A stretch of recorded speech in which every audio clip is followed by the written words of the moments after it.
guys! Welcome back to our YouTube channel. Please don't forget to like, share, and subscribe para lagi kayong updated sa mga video na i-upload ko sa aming YouTube channel.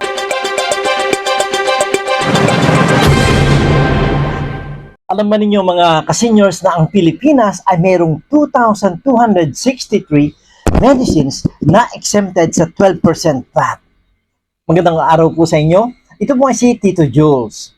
Alam po ninyo itong mga medicine na ito na 12% exempted sa VAT ay nagko-cover ng mga panggamot sa cancer, sa hypertension, diabetes, mental illness, high cholesterol, at saka kidney disease and tuberculosis. Yan po ay pinahayag ng Bureau of Internal Revenue last April 8, 2026 sa kanilang Revenue Memorandum Circular number 27, 2026.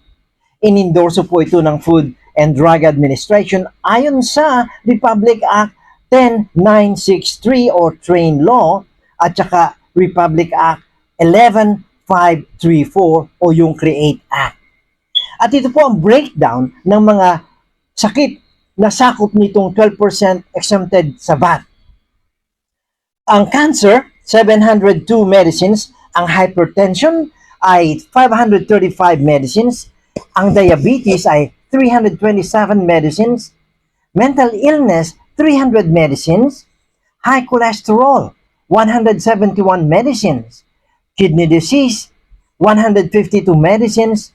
At tuberculosis, 76 medicines. Ang ibig sabihin po nito ay mas mababa na ang presyo ng mga gamot sa mga parmasya.